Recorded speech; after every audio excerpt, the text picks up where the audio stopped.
কয়েকদিনের ভাঙাচোরা video footage নিয়ে আজকের এই ভিডিওটা করা। ফারসিনের পাপা যখন ঢাকায় আসে, ফারসিন তখন চায় সারাক্ষণই ওর পাপা সহ বাইরে বাইরে ঘুরবে। তাই জন্য আমরা চেষ্টা করি যে কোনো কাজে যদি বাইরে যাই অবশ্যই ফারসিনকে নিয়ে যাওয়ার জন্য। ফারসিনকে নিয়ে গেলে কিন্তু কষ্ট হয় বেশি, ওকে সামলানো লাগে, ওকে কোলে করে ঘোরা লাগে, অনেক বেশি টায়ার্ড লাগে। কিন্তু তারপরে ওকে আমরা বাসায় রেখে যাই না। কোনো জরুরি কাজে বাইরে গেলেও ফারসিন তো আর বুঝবে না যে আমরা জরুরি কাজে বাইরে গিয়েছি। ওর তো মনে হতেই থাকবে যে ওর পাপার মাম্মাম ওকে রেখে ঘুরতে গিয়েছে। আর আমার কাছে মনে হয় এটা বাচ্চাদের জন্য একটা খারাপ ইফেক্টের মতো কাজ করে। আর যেহেতু ফুয়াদ অনেকদিন পর পর আসে, ওর সাথে বাইরে গেলে ফারসিন ওর সাথে অনেক বেশি সময় কাটাতে পারে, এই জিনিসটা অনেক ভালো লাগে। নর্মালি আমরা ফেব্রি লাইফ থেকে ফুয়াদের টি শার্টগুলো কিনি, কিন্তু এই দিন আমাদের যাওয়াটা হচ্ছে অন্য কারণে। অনলাইনে ফেব্রি লাইফ থেকে ও একটা প্যান্ট কিনেছিল, আর সেই প্যান্টটার সাইজ হচ্ছিল না দেখে ফুয়াদ ওদের যে ফ্যাক্টরি আছে ওখানে গিয়েছিল প্যান্টটা চেঞ্জ করার জন্য। ওদের শোরুমে যেহেতু বাচ্চাদের কালেকশনও আছে, তাই আমি ফারসিনের জন্য কিছু টি শার্ট দেখছিলাম।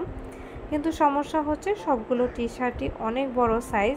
ফারসিন অনেক বেশি শুকনো হওয়ার কারণে ওর টি শার্টগুলো ফিট করে না। ওর বয়সের তুলনায় আরও 6 মাস পেছানো ড্রেস ওর জন্য কিনতে হয়।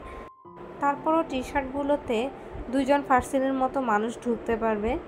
এখানে আমি দেখছিলাম ফুয়াদের জন্য নতুন কোনো টি শার্ট পাওয়া যায় কি না, কিন্তু ও আসলে এত বেশি ফেব্রি লাইফ থেকে টি শার্ট নিয়েছে যে মোটামুটি সবগুলো ডিজাইনই ফুয়াদের কাছে আছে।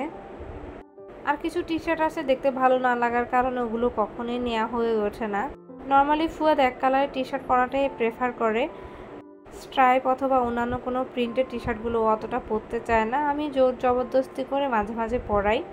এই ভিডিওটা কিন্তু গত বছর নভেম্বরের, সে কারণে এখানে ফুল হাতা টি শার্টগুলো ছিল আর আমি ওগুলো দেখছিলাম। ফেব্রি লাইফে কেনাকাটা শেষ করে আমরা অটো রিক্সা নিয়ে ঘুরতে যাচ্ছিলাম। রিক্সায় ঘুরতে কিন্তু অনেক বেশি আনন্দ লাগে, যদিও বা অটো রিক্সাগুলোতে উঠলে অনেকটা ভয় লাগে। এখন রাস্তায় কোয়েল পাখির ডিম দেখে ফারসিনের জন্য নিয়ে নিলাম। নর্মালি ফারসিনকে বাসায় কোনো কিছুই খাওয়ানো যায় না, তাই ওকে রাস্তায় গাড়ি ঘোড়া মানুষ দেখি একটু ডিম খাওয়ানোর চেষ্টা করছিলাম। এটা হচ্ছে অন্য আরেক দিনের ভিডিও।